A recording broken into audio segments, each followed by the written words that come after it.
Ladies and gentlemen, good day and welcome to the Q4 FY21 conference call of Nila Infrastructures Limited.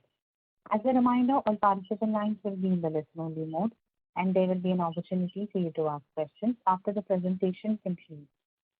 Should you need assistance during the conference call, please signal an operator by pressing star and 0 on your touchtone phone. I now hand the conference over to Mr. Anuj Sonpal from Valorem Advisors. Thank you, and over to you, sir. Thank you, Aisha. Good afternoon, everyone, and a warm welcome to you all. I hope everybody is keeping safe and well. My name is Anuj Sonpal from Valorem Advisors. We represent the investor relations of Nila Infrastructures Limited. On behalf of the company, I would like to thank you all for participating in the company's earnings conference call for the fourth quarter and financial year 31st March 2021. Before we begin, I would like to mention a short cautionary statement. Some of the statements made in today's earnings conference call may be forward-looking in nature. Such forward-looking statements are subject to risks and uncertainties which could cause actual results to differ from those anticipated. Such statements are based on management's beliefs as well as assumptions made by and information currently available to management.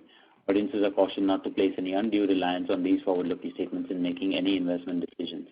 The purpose of today's earnings conference call is purely to educate and bring awareness about the company's fundamental business and financial quarter under review.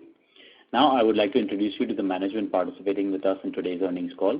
We have with us Mr. Deep Vadodria, Chief Operating Officer, Mr. Prashant Sarkhedi, Chief Financial Officer, and Mr. Himanshu Bhavishi, Group President Finance.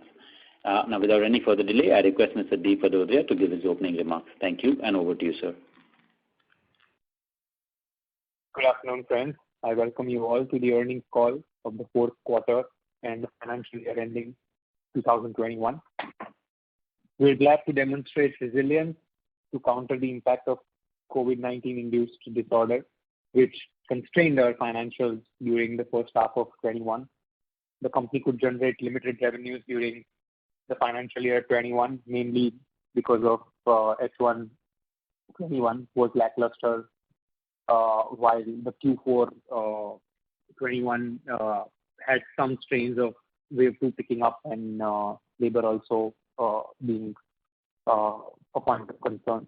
Meanwhile, certain running projects had attained completion stage, while the fresh orders which we were planning could give us revenues by the end of this quarter did not really start because of subsequent delays in first half in terms of approval and stuff. So we could not contribute much to that revenue on the new project. Looking ahead, the social housing segment is set to start a new chapter of growth fueled by affordability, reinforced desire to own a house, and renewed interest from all stakeholders.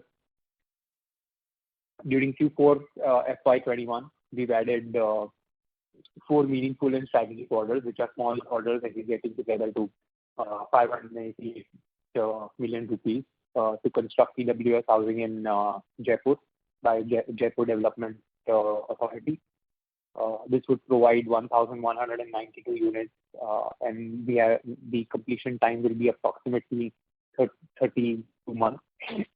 We believe our satisfactory engagement with the civic urban infrastructure segment, adhere to stipulated cost, quality, and timeline, put us in a good position to capture plentiful growth opportunities. With wave 2 now looking like it's cooling down and things starting to get back to normal, and the vaccination drive being in full swing in the country, we feel that there is some bit of normalcy which is going to return very soon. And hopefully we can look forward to this year and have another year where there is going to be challenge because there is so much which is uncertain, but we are very hopeful that we will do better than last year. With this, I will hand over. With this, we come to our order book. As on 31st March 21, the company has confirmed an practically executable order book of rupees 5,558 million rupees. The summary is furnished further in line with the ethos of the good governance and ethical practices, fairness and transparency. The confirmed unexecuted order book as on 1st April 2021 was prudently reduced or realigned to depict the factual revenue potential. The book-to-bill ratio is not comparable at this point in time. The the company's order book is quite balanced with a focus with the core competence of affordable housing, with 87% orders of about 4849 million rupees, while for de-risking 13% of civic urban infrastructure projects, which is 709 million rupees. High margin PPP is another major tributary with 67% orders at 3,726 million rupees. Geographically, the state of Gujarat accounts for 80% of the orders now at 4,463 million, and principal-wise government entities account for 87% of the orders, which is 4,832. The major government council comprises of the municipal government of Rajasthan, where the company is executing construction of about 8,778 units of affordable housing. With this, I now invite Mr. Sarkeri, our CFO, to discuss the key financials and operating highlights for the quarter under review. Thank you, Mr. Vodobaria, and good afternoon, friends. I quickly take you through the highlights of the quarter and year ended 31st March 2021. In terms of the quarterly standalone performance, during the quarter 4 2021, the total standalone revenue of the company 384 million, higher by 6 million quarter 3 FY21, revenue of rupees 378 million. Profitability at EBITDA level is also improved to a large extent to rupees 90 million, higher by 50 million compared to the quarter 3 FY21, EBITDA of 40 million. The company reported the profit of 43 million, higher by 24 million compared to the quarter 3 FY21 of profit of rupees 19 million.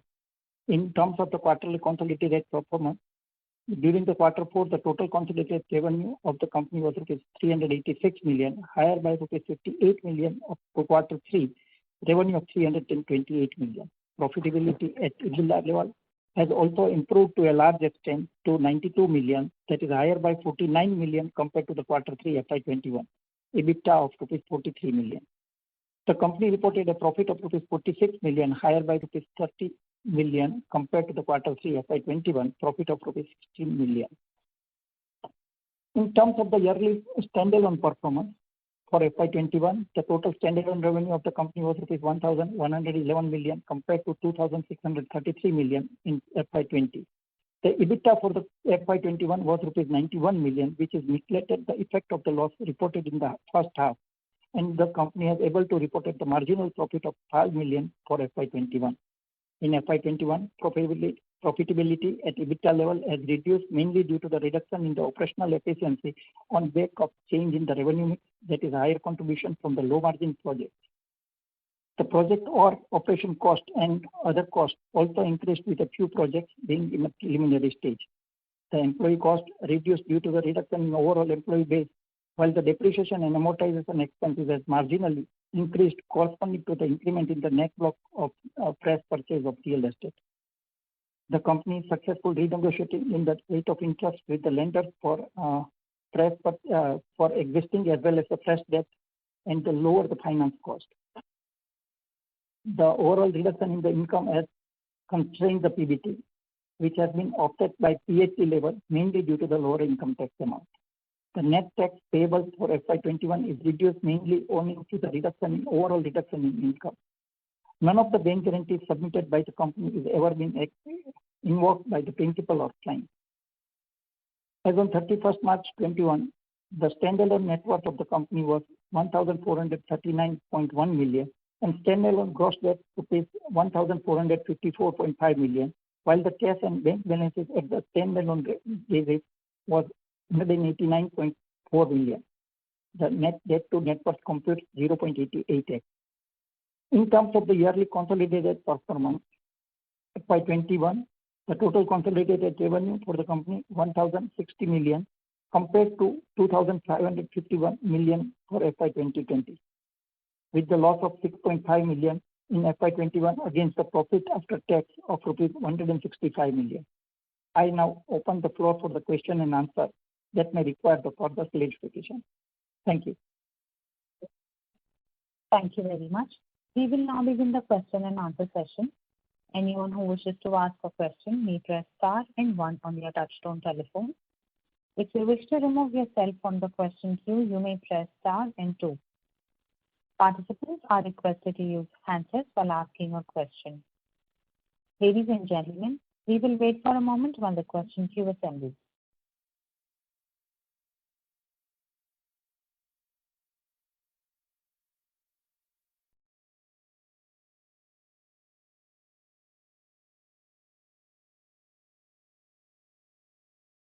A reminder to the participants, anyone who wishes to ask a question may press star and one now. The first question is from the line of Ankit Parak from Asper Capital. Please go ahead. Yeah, congratulations, sir, on having a good set of numbers this quarter.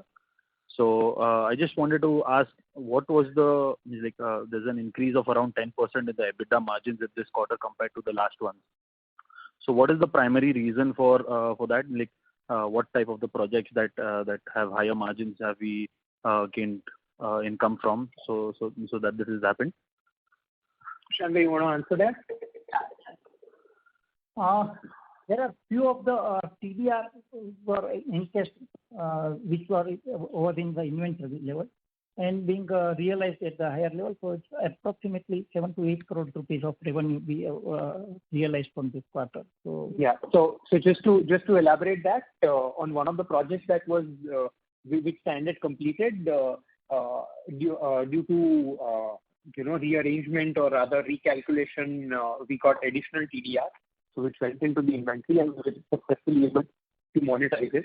So you can look at it as one time sort of an income.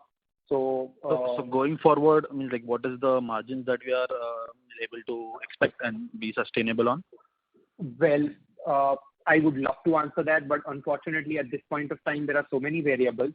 So I wouldn't be able to answer it for the financial year that we are talking about right now, 21-22. But going forward, as we've said, we would be able to maintain a decent EBITDA margin. And as the revenue mix you can see on the order book has changed completely, and we have 67% orders which are of PPP in nature, which are high profitability businesses. So EBITDA margin you can definitely look at being improved going forward. But this specific year, I am a little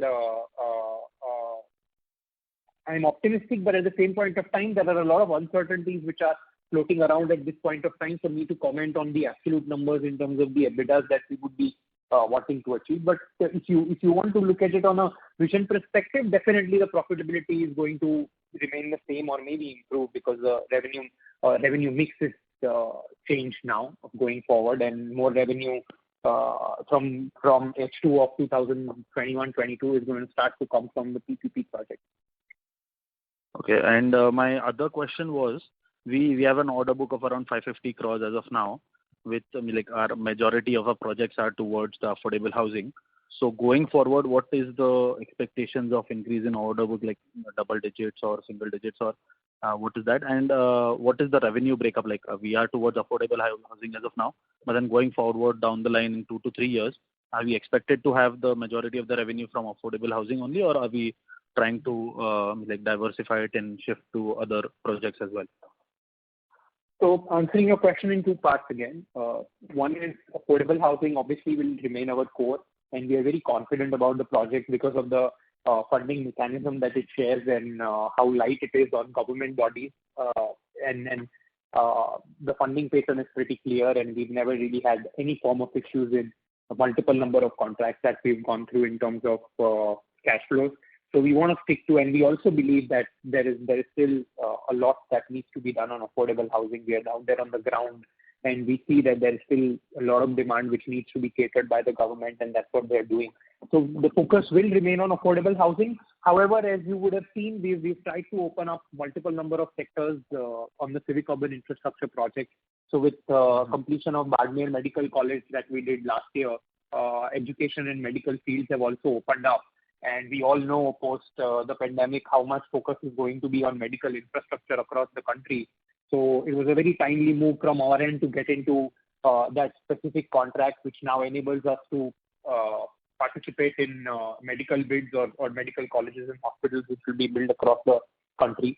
So that was a key contract for us that opens up the education and medical fields for us. So we will be looking at various fields in terms of Opportunities. expanding opportunities, but largely, of course, the focus is building construction, and that's where we plan to stay focused. Okay. And about the order book? About the order book, we are pretty comfortable at this point. See, unfortunately, the problem is that because of these lockdowns, or rather, I won't say lockdown in phase 2, but the COVID surges, a lot of our orders are PPP in nature, which deal with dealing with people, moving them out from existing locations, which wasn't really possible in this year. So we are pretty comfortable with the order book situation as of now. But going forward, obviously, we are going to not let any good opportunity go by. So as and when new opportunities come about, we are going to be bidding for them and adding up the order book. We have potential in terms of bank guarantees, in terms of execution capabilities, that we can scale this order book up. But at this point of time, we are pretty comfortable with the existing order book on hand. Okay. Thanks a lot for answering those questions. I'll join back in the queue if I have any. Thank you. A reminder to the participants, anyone who wishes to ask a question may press star and 1 now.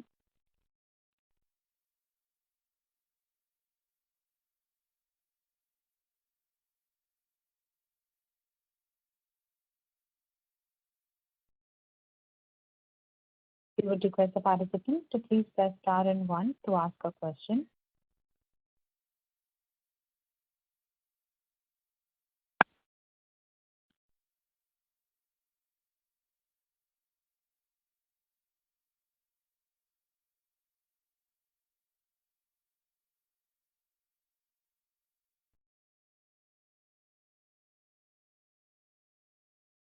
A reminder to the participants, anyone who wishes to ask a question, you may please press star and 1.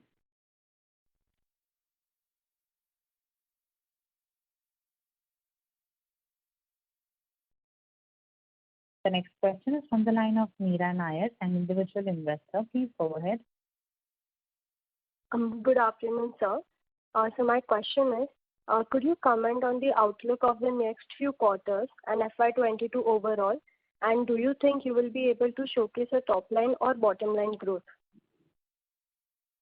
Well, as I said in the previous question, that I wish I would be able to do that, but there are at this point of time so many variables. However, I can comment that the current quarter, or quarter 1 of 21-22, definitely is affected by wave 2 in a very massive way, because construction industry has been affected in 2 or 3 different ways. One is obviously by the surge. 2 is again the reverse migration of labor plus subsequent lockdowns by different states. So most of our labor comes from neighboring states, and Rajasthan had a pretty extended lockdown compared to Gujarat. So manpower has been an issue, plus COVID surge was a major issue. So quarter 1 definitely looks compromised because of wave 2. And as the uncertainties loom over wave 3, well, we certainly all hope that we are not going to see a wave 3. But at this point of time, it looks something that we cannot predict. But commenting on the other part of your question, we are definitely looking at profitability per se, as I said earlier also on the call, is that the revenue mix is now changed, and as we start executing more PPP orders, you're definitely going to see the profitability rise, because they are high profit businesses compared to the EPC projects. However, for revenues to scale back up, we definitely need a couple of clean quarters to go ahead and perform. So if you can look at H1 2021, it definitely was affected because of these lockdowns in round 1. But H2, we were able to at least salvage some bit of comeback. Right now, let's see now things have started moving a little, but we are still not even at 100% to be able to comment on that. Plus, we are going to be facing the monsoon season now, which is obviously something which disrupts the construction process. So the H1, even in FY22, looks to be something which is going to be a challenge. But going forward, we are very confident that H2 is going to be pretty clean. Hopefully, the wave 3 doesn't affect as much as people are predicting it to be, and hopefully it doesn't come at all. I mean, that's what we all pray for. But so the H2, we are definitely more excited about H2 than H1 because this is the sort of space where even one quarter is compromised, then it becomes very difficult for you to cope it back because you can elevate the construction speed, but there are obviously limitations to the amount of time loss that can be recouped. Okay, understood, sir. So next question is, what is the update on the logistics parks and has there been any traction there? And what was the contribution to the revenues in FY21 from this segment and the future outlook for this? So yeah, unfortunately, in this specific, I mean, in the last 2 quarters, we did see demand by around last quarter 2021, but then of course it was pretty cold in the quarter that we are in, which is the first quarter of 22, because obviously they were also all affected by lockdowns in multiple number of states. Plus the demand obviously wasn't really there in terms of the auto parts are concerned, because Suzuki is obviously a predominant player there. But we are pretty confident about that in a way because Suzuki scaled up production to pretty respectable level now and is only looking at expanding from this level, and we're working very closely with Suzuki and they sound very confident. Obviously there have been roadblocks because of whatever's happened in the past of the globe, but they're looking very confident in terms of their expansion plans here, which makes us very certain about the investments that we've made in the logistics space. And fortunately, even in the challenging times, which is the most challenging time for the logistics parks, we've not had any exit, and all our tenants have stayed in place even through the difficult times where they practically had no business cost. So that is a bit of an achievement because we've had a lot of logistics players move out of competitor spaces because of the challenging times that they were facing. As far as the revenue mix, revenue composition of that is concerned on the year, but I believe Prashant Sarkeri will be able to answer that better.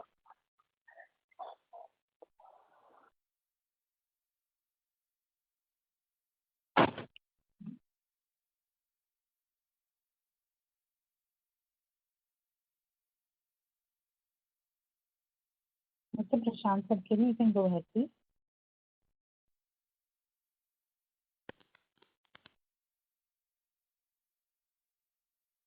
I would request you to unmute yourself if muted from the handset.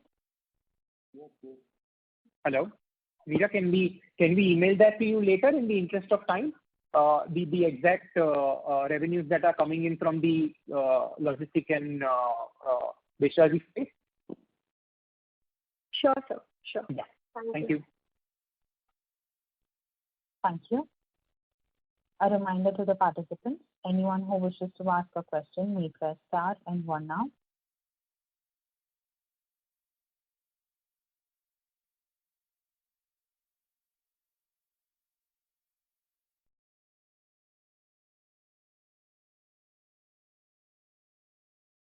Anyone who wishes to ask a question, you may please press star and 1.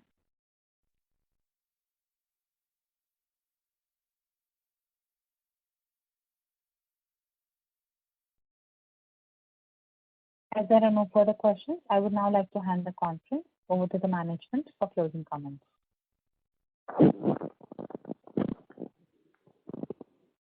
Thank you, friends, for joining us today. Going forward, as a pure play civic urban infrastructure company, we will continue on the growth path. We look forward to having you with us on the next quarter's call. In the meanwhile, our team and our IR team will be more than happy to assist you. Thank you again. Stay safe. Thank you. On behalf of Meela Infrastructures Limited, that concludes this conference. Thank you everyone for joining us, and you may now disconnect your line.